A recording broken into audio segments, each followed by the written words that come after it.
butter. 1.5 tablespoon of butter. So we add the Indian. Baby flour.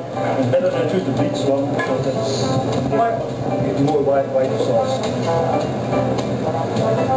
So 2.5. Make it. We have to mix it properly. Yes. Dapat walang nagkakayang flour. We have the dough inside before it's just hot. Otherwise you persist to fell away the butter. We're gonna make a white wine sauce, so we will get white wine. Yes. White wine. I always use the semi-sweet wine. We use white wine, and I always find myself using a semi-sweet white wine. Semi-sweet. Yes. No. Why you have to use the semi-sweet white wine? Otherwise, it's gonna taste a little bit bitter. And add The liquid Milk. Milk. Here, chef. We'll be adding the milk. And the milk. Never add more milk as what you have on the base in your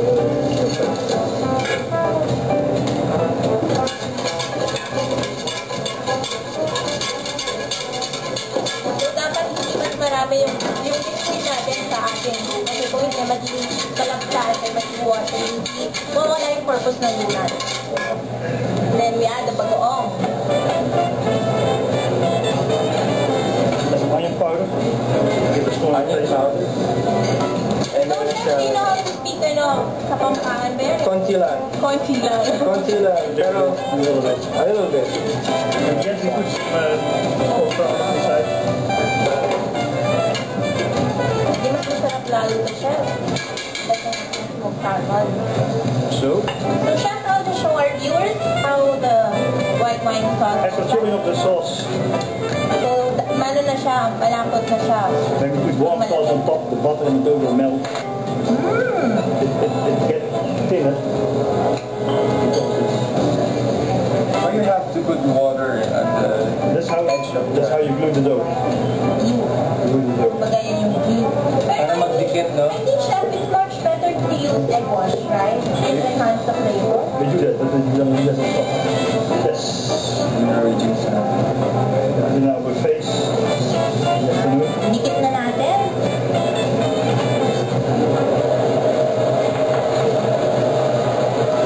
Don't need this anymore. We don't need this. Alright, this is mine. We can put it on the side, we can put some cheese on top.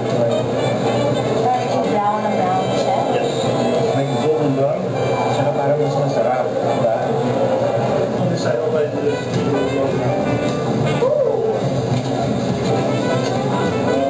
So, baking for 20 minutes to 180 degrees.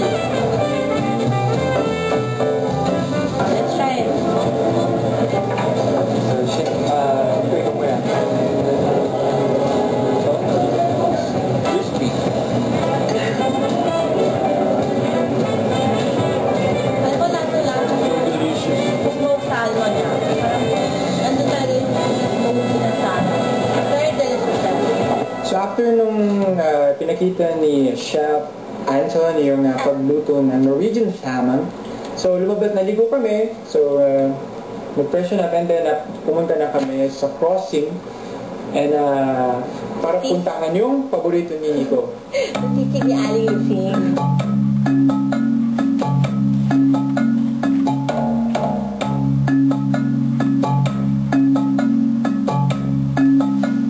Usually kasi itong crossing na to, pag gabi lang sila usually nag-open kasi parang mas masaya pag gabi. Ang sisig actually, iba't iba yan. Merong style na pisngi ng baboy. Yung una is barbecue siya, popular yun, barbecue. Ito nung na-barbecue na, nalinis na. After din nga, i-grill, barbecue. Sasatsapin hanggang maliit na.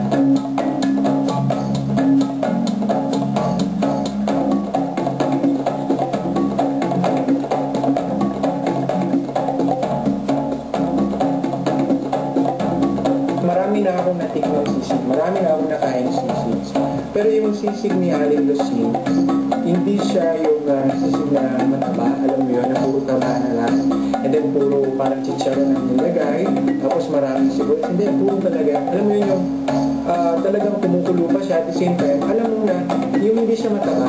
So ito na, pinatikim na ni Aling Lolita ang kanilang famous sisig. So, dahan-dahan, di ba? Pinigilan pa ni Ronnie yung kamay ko actually. So, tinikman ko siya. Malamnam, ano talaga siya, yung lasang-lasa.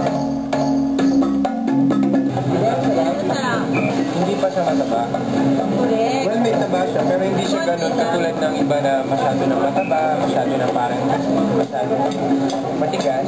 Pero ito, tender, juicy, meron ding karne, at saka talagang malinamnam na malinamnam. Yun talaga yung lasa niya. After eating naman, it's time to party na. So, we went to H-Rock. Sa labas pala, parang akala mo malungkot. Parang tahimik, di ba? Pagpasok na ba? Saya, ang daming tao.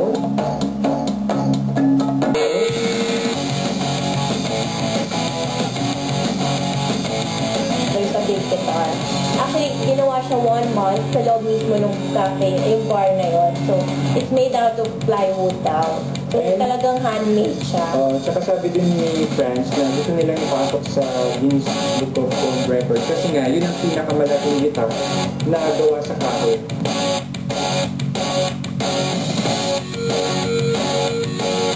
Ang klase ng bar na meron yung tatlong klaseng division. Yung first division niya, yun nga, yung gusto mo na yun, malakas ng music, party-party, sabi nga nila. Tapos, masaya, may banda rin, may nagkakantahan.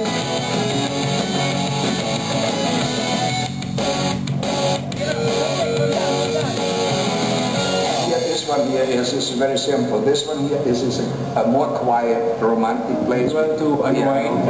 Yeah, you want more dates. More dating. Yeah, more For relaxed. dating. Yeah, a bit more classy, with piano, background music, so romantic. You have a nice day, or you want to bring your girlfriend or your wife for a nice day. That's the place to be. And may isa pa lugar, Caribbean Room ba yun? Yes, Ito Caribbean naman, room. If you want to relax, doon ka pupunta. Actually, it's a smoking room siya. Tapos, there's a place there na you can play darts with your friends. Like I say, I built this place to make people happy.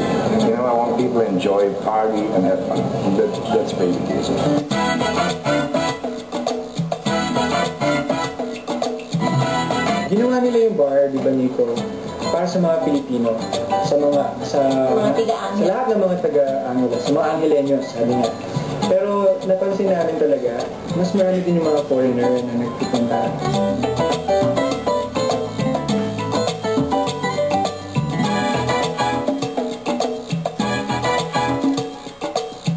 So mula sa isang high-end na klase na bar, napunta naman tayo na kami nila Nico sa isang Yung very affordable naman. yes, yung mga Which is dun sa kabilang street. yes. Yung hilera siya ng mga video okay.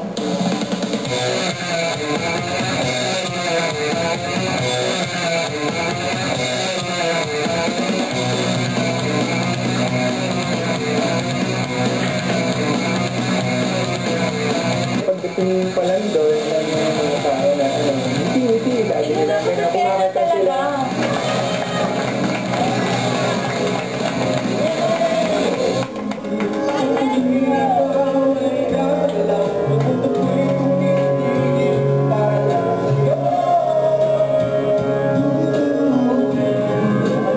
Medyo pagod na, we want to relax. We went to this Academy Coffee, a coffee academy. Coffee Academy. Sa mga hindi nakakala, yung coffee shop na yung Coffee Academy is open 24 hours a day.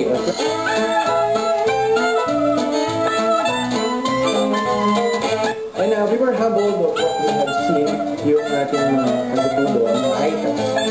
Na, kasi, Kasi yung pagkababa namin, so, kasi there's a, na maglalakad ka pa ba. So, mabago mo din kids na mga sinubo kami ng mga bata. Ako, pinagsambitin ako yung Oo, lahat sila nakahawa. Higanti! We will travel from Angeles City to Mexico.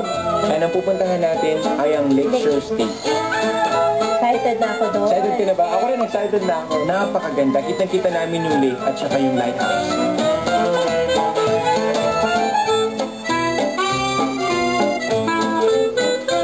So guys, see us again next week here on Travels to Culinary Adventures.